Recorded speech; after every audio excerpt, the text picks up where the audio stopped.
వెంకటాచల క్షేత్రం గురించి చెప్తూ పెద్దలు ఒక మాట అంటారు. స్కంద పురాణంలో ఈ విషయం గురించి ప్రస్తావన ఉంది. వెంకటేశ్వరునికి సంబంధించి 8 రకములుగా సేవించిన వారు ఎవరైనా సరే విష్ణువునందు సాయుధ్యమును పొందుతారు, అంటే మోక్షమును పొందుతారు.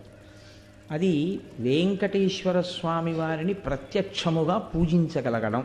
అంటే ఆయనని ఒక మూర్తిలోకి ఆవాహన చేసి, అది ఫోటో అన్న భావనతో, అది ఒక మూర్తి అన్న భావనతో కాకుండా ఈయనే శ్రీ వెంకటేశ్వరుడన్న భావనతో సేవించగలుగుట.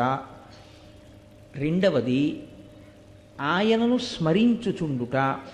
వెంకటేశ్వరుని గురించినటువంటి స్మరణ, అందుకే స్మరణాత్ ఇష్టవర్షిణం. ఆ క్షేత్రం గురించి కానీ ఆయన గురించి కానీ స్మరణ చేసినంత మాత్రం చేత కోరికలు ఈడేరుతాయి. కాబట్టి స్మరించుట.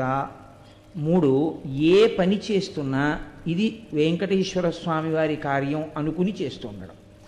అలా అనుకుని చేసేటప్పుడు ధర్మ వ్యతిరేకమైన కార్యం చెయ్యడానికి అసలు మీ మనసు మిమ్మల్ని అనుమతించదుగా. కాబట్టి ఏ కార్యం చేస్తున్నా ఇది వెంకటేశ్వర స్వామి వారి కార్యాన్ని నేను చేస్తున్నానన్న భావనతో చెయ్యడం.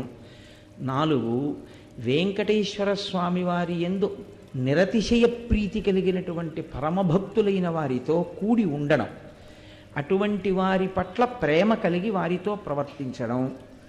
5, వెంకటేశ్వర సంబంధమైనటువంటి విశేషములను పరమభక్తి కలిగినటువంటి వారి నోటి గుండా ప్రవచనం జరుగుతున్నప్పుడు లేదా వారు పలుకుతున్నప్పుడు, అటువంటి భక్తులైన వారు మీతో ఏకాంతమునందు సంభాషించవచ్చు, అన్ని వేళలా ప్రవచనమే అక్కర్లేదు.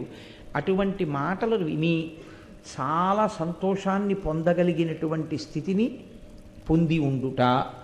కాబట్టి అక్కడికి 5.